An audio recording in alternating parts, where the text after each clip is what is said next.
Middle east की जंग अब सिर्फ बम और मिसाइलों की लड़ाई नहीं रही है। यह जंग अब वैश्विक राजनीति, अर्थव्यवस्था और ताकत की असली मायनों की परीक्षा बन चुकी है। जी हाँ, बता दें आपको, ईरान के खिलाफ मोर्चा खोलने वाला अमेरिका अब खुद अंतर्राष्ट्रीय मंच पर सवालों के घेरे में है।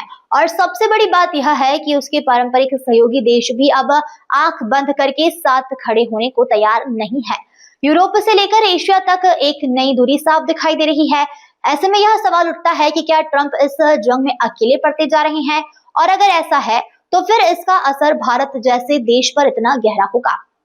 ईरान के साथ जारी इस संघर्ष ने अमेरिका की वैश्विक स्थिति को एक और नए मोड़ पर लाकर खड़ा कर दिया है। ब्रिटेन, फ्रांस, स्पेन, इटली और स्विट्जरलैंड जैसे देश, जो दशकों से अमेरिका के रणनीतिक सहयोगी माने जाते रहे हैं, इस बार खुलकर युद्ध में शामिल होने से पीछे हट गए हैं। इन देशों के शीर्ष नेताओं के बयान साफ संकेत दे रहे हैं कि अब वे हर साल में अमेरिका की नीति का समर्थन करने की तैयारी कर रहे हैं। यह बदलाव सिर्फ कूटनीतिक नहीं बल्कि एक बड़े भू राजनीतिक पूर्ण संतुलन की ओर इशारा करता है। अमेरिका के भीतर भी हालात बदल रहे हैं। लाखों लोग सड़कों पर उतरकर युद्ध का विरोध कर रहे हैं और यह सवाल उठा रहे हैं कि क्या महाशक्ति होने का मतलब यह है कि किसी भी देश की सीमाओं का उल्लंघन कर दिया जाए। आलोचक इसे शक्ति के दुरुपयोग के रूप में देख रहे हैं, जहां युद्ध अब सुरक्षा से ज्यादा प्रभुत्व का साधन बनता जा रहा है। ऐसे युद्ध का असर सिर्फ युद्ध क्षेत्र तक सीमित नहीं है।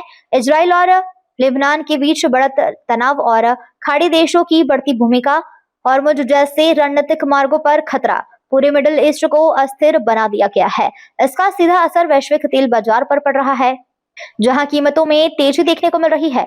भारत जैसे देश जो कच्चे तेल के आयात पर निर्भर है, इस अस्थिरता का आर्थिक दबाव झेल रहे हैं। साफ है, यह जंग अब सिर्फ दो देशों की नहीं बल्कि पूरी दुनिया की चिंता बन चुकी है।